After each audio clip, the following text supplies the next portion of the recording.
سورہ رحمان دیکھ لیں، سورہ قمر دیکھ لیں، تو اب سجا ہے ان کے اندر، لیکن وہ جو کاہنوں کی سجا تھی یا جو ہماری ادب کی کتابیں ہیں جو اس انداز میں لکھی گئی ہیں، ان میں بھلا کون سی کتابیں ہیں سجا کے انداز میں جو لکھی گئی جو سجا شاباش، اور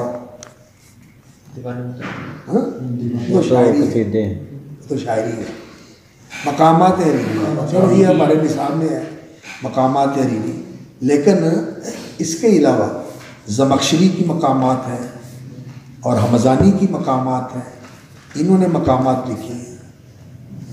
حریری نے تو حمزانی کا ذکر کیا ہے، لیکن زمخشری کی بھی مقامات ہیں، اور بھی بہت سارے ادیب ہیں جو اس طرح سجا کے انداز میں لکھنے والے ہیں۔ تو ان کی عبارت کو آپ دیکھیں اور قرآن مجید کی عبارت کو دیکھیں تو بہت فرق ہے۔ وہاں تکلف اور تصنع جو ہے اور ایسے جیسے عبارت کو نا گڑھا جا رہا ہے، یہ چیز ہوتی ہے، لیکن قرآن مجید کے اندر ایسی سلاست اور ایسی روانی اور اس طرح کا بہاؤ ہے کہ ایسے جیسے بڑی تیزی کے ساتھ کوئی چیز آ رہی ہے، بہت سلاست ہے اس کے اندر۔ وہ شاگرد نے استاد سے پوچھا ما احسن السجع، تو شاگرد کو جواب دیا استاد نے کیا، ما کان علی الطبع۔ اس نے پوچھا ما احسن السجع، اس نے کہا ما کان علی الطبع۔ اس نے پوچھا مثل ماذا، کہا مثل ھذا۔ سمجھ آئی؟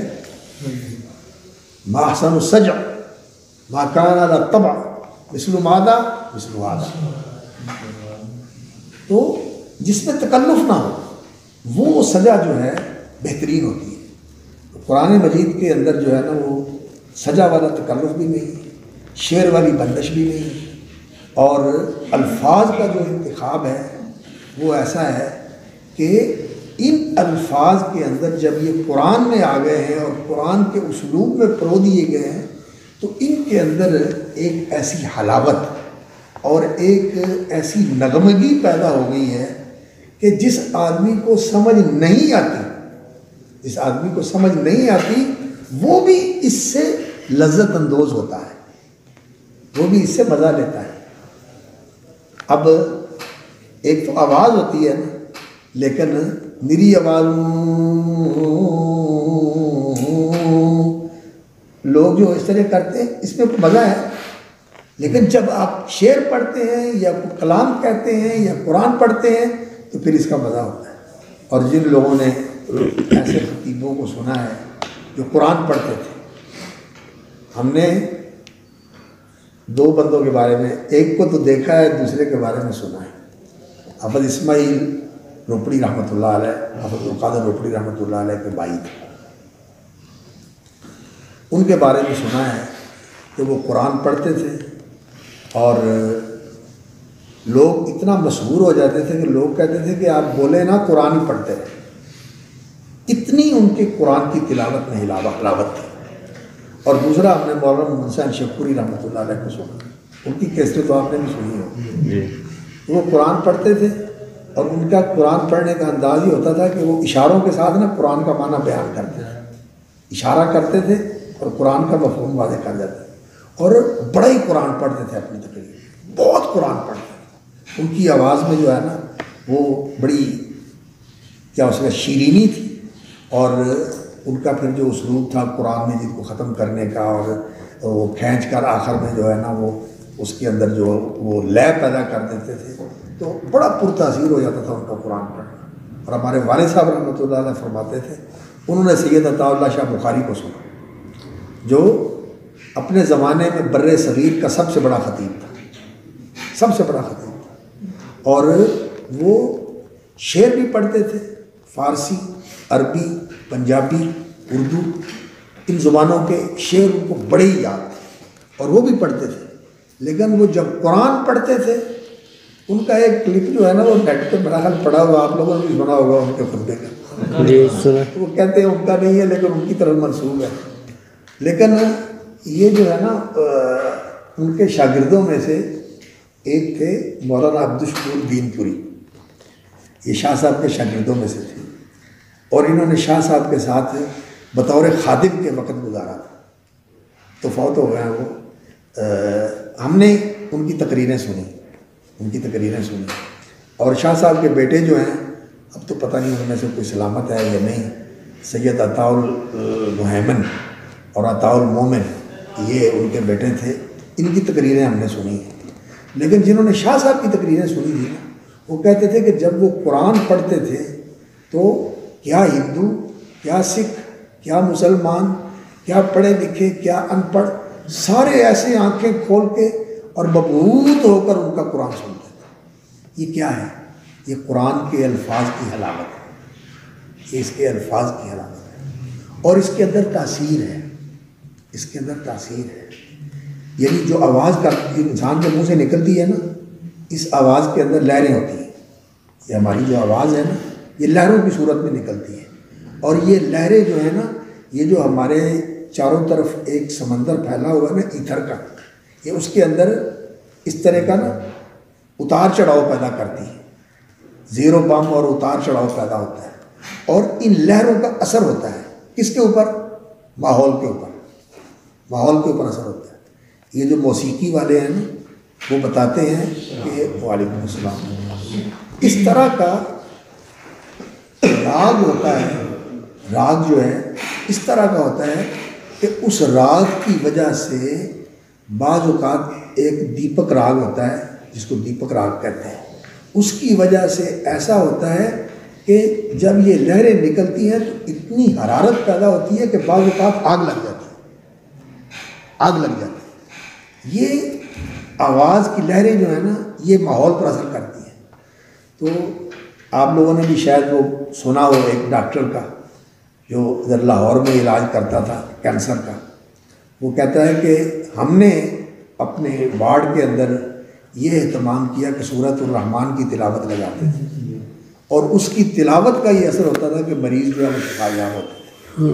اور ایک غیر مسلم خاتون نے بھی یہ کہا کہ یہ جو پریئر لگتی ہے نا اور اس پریئر کی وجہ سے، یہ میں نے وہ نیٹ کے اوپر سنا اس کا، تو آپ لوگوں نے بھی سنا ہوگا.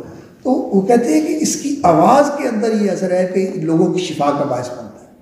لیکن جو اس کی آواز کے اندر یعنی جب ہم پڑھتے ہیں خوش آواز ہو کوئی بھی پڑھنے والا اور پڑھے اچھے انداز میں، تو لوگوں نے تو خیر اس کے پڑھنے کے لیے جو مقامات بنائے ہوئے ہیں، یہ جو قراء ہیں اور ان مقامات کے ساتھ پڑھتے ہیں. ہمارے علماء اور جو مستند قراء ہیں وہ اس کی اجازت تو نہیں دیتے، لیکن لوگ جو ہیں وہ اس کے اندر جا کر جب گہرائی میں جاتے ہیں تو پھر اس کی آواز کے اندر یا قرآن مجید کے جو الفاظ ہیں ان کا وقعت جو ہے، ان کی نغمگی اور ان کے اندر جو موسیقیت ہے یہ ایسی ہے کہ یہ انسان کو بہت متوجہ کرتی ہے.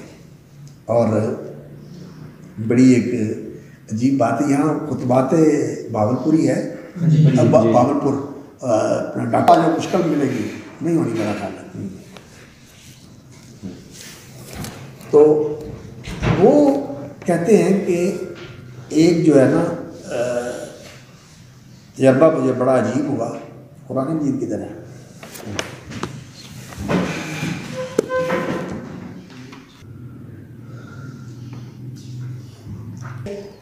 ایک اپنا پیرس کا وہ بہت بڑے عالم تھے، انہوں نے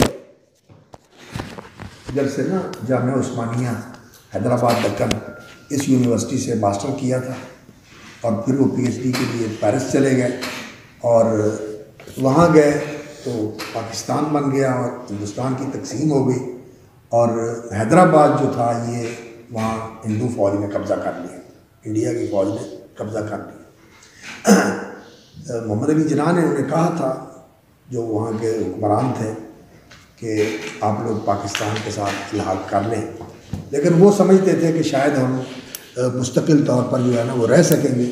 اور بہت امیر ریاست ہے، باولپور بھی بڑا امیر، بھاولپور کی ریاست بھی بڑی امیر ریاست ہے اور حیدرآباد کی ریاست بھی بڑی امیر ریاست ہے، بہت سرمایہ تھا ان کے پاس۔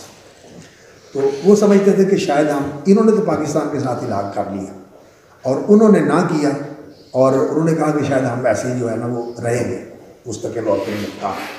لیکن چونکہ وہاں کثرت ہندوؤں کی تھی، مسلمان اقلیت میں تھے اور ہندو بھی مرہٹے تھے وہاں، تو ہندوستان نے چڑھائی کر کے نا وہ جنون گڑھ پہ بھی قبضہ کر لیا، حیدرآباد پہ بھی قبضہ کر لیا، اور وہ تھے حیدرآباد کے ڈاکٹر حمید اللہ۔ تو پھر وہ واپس نہیں آئے، پھر وہ کہتے ہیں کہ میرا گھر لٹ گیا اور میری زمین جو ہے وہ دشمنوں کے قبضے میں چلی گئی، تو میں نے اب واپس نہیں جانا۔ پھر وہ پیرس میں رہے اور شادی بھی نہیں کی، گھر بھی نہیں بنایا، اور جس گھر میں رہتے تھے وہ صلاح الدین رحمۃ اللہ علیہ تکبیر کے ایڈیٹر تھے، وہ بھی بتاتے ہیں۔ اور وہ جو ڈاکٹر صاحب ہیں نا، کیا نام ہے ان کا، وہ اسلام آباد میں ہوتے تھے، محاذرات جن کی کتابیں ہیں، ہاں ڈاکٹر محمود غازی، وہ بتاتے ہیں کہ ہم ان کے پاس گئے وہاں ان کے گھر میں، تو ایک چھوٹا سا بیڈ اور باقی سارا گھر کتابوں کا بھرا ہوا، سنگل بیڈ، جیسا سٹریچر نہیں ہوتا مریض کے لیے، اس طرح کا سٹریچر تھے بھی بڑے دبلے پتلے بالکل دبلے پتلے تھے، اور ترکی زبان انہیں آتی تھی، جرمن زبان انہیں آتی تھی، فرینچ زبان انہیں آتی تھی، انگریزی زبان انہیں آتی تھی، اردو، عربی، فارسی، ان زبانوں کے ماہر تھے۔ اور ان کی کتاب جو ہے نا، یہ خطبات بھاولپور، بڑی پڑھنے والی کتاب ہے۔ یہ انہوں نے یہاں بھاولپور یونیورسٹی میں شروع میں یہ خطبات جو ہے نا ایسے آ جاتے تھے، اور 7-8 خطبے ہیں ان کے مختلف موضوعات پر، قرآن کے موضوع پر بھی ہے اور حدیث کے موضوع پر بھی ہے، فقہ کے موضوع پر بھی ہے، تاریخ کے موضوع پر بھی ہے، اور اس طرح کئی ایک جو ہے نا بڑے اہم موضوعات کے اوپر بڑی اچھی کتاب ہے پڑھنے والی۔ تو خیر وہ کہتے ہیں کہ مجھے جو ہے نا ایک اس گائیڈ کے ساتھ، گویے کے ساتھ جو ہے نا سابقہ پیش آیا۔ وہ کہتا تھا کہ قرآن مجید کے اندر جو ہے نا نغمگی بہت زیادہ ہے، موسیقیت بہت زیادہ ہے، یعنی قرآن مجید کے اندر جو نغمگی ہے نا، یہ انسان کو اپنی طرف کھینچتی ہے۔ اب نہ میں موسیقی کا ماہر ہوں، نہ آپ موسیقی کے ماہر ہیں، ہم تو صرف سر اور لے سے مزہ لیتے ہیں، جو پڑھنے والا ہو اس کی سر اچھی ہو اور لے اچھی ہو تو ہمیں مزہ آتا ہے کہ اچھی آواز میں پڑھ رہے ہیں، لیکن ہم موسیقی نہیں جانتے۔ لیکن ہمارے پہلے علماء ایسے تھے جن کو موسیقی کے ساتھ شغف تھا۔ لوگ کہتے ہیں کہ حضرت شاہ عبدالعزیز رحمۃ اللہ علیہ جو تھے نا، حضرت شاہ عبدالعزیز رحمۃ اللہ علیہ، شاہ ولی اللہ کے بیٹے، جو اس وقت کے مسند الوقت تھے، سارے لوگوں کی، ہم جتنے لوگ ہیں دیوبندی، بریلوی، اہل حدیث، ہماری سند شاہ ولی اللہ تک پہنچتی ہے، اور واسطہ کون ہے؟ شاہ ولی اللہ کی، اور ہمارے درمیان میں شاہ عبدالعزیز۔ تو شاہ عبدالعزیز رحمۃ اللہ علیہ اس طرح کے تھے کہ یہ قوال اور موسیقار جو ہیں ان کے پاس آ کر اپنی موسیقی کی بھی تصحیح کرتے تھے۔ وہ اس طرح کے آدمی تھے کہ ان کو اس کا بھی علم تھا، اس کا بھی علم تھا، قوالی کا بھی علم تھا، موسیقی کا بھی علم تھا، اور دوسرے جو علوم ہیں، جو ہمارے علوم ہیں، یہ تو جانتے ہی تھے وہ سارے۔ بھارت پہلے یہ لوگوں کے اندر یہ چیز ہوتی تھی۔ ابوالکلام کو بھی بڑا شوق تھا موسیقی کا، وہ کہتے ہیں میں نے بھی سیکھی موسیقی۔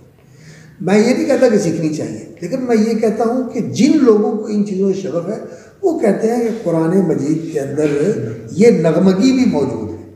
تو وہ ڈاکٹر حمید اللہ جو ہے نا، وہ کہتے ہیں کہ وہ بندہ جو ہے نا وہ تلاوت سنتا تھا ان جو قاریوں کی، وہ کہتا تھا کہ میں ان کی تلاوت سن کے نا بڑا متاثر ہوتا ہوں، اور قرآن مجید کے اندر جو وقف اور ابتدا کا، ایک تو معنی کے لحاظ سے وقف اور ابتدا کے اوپر علماء نے کتابیں لکھی ہیں،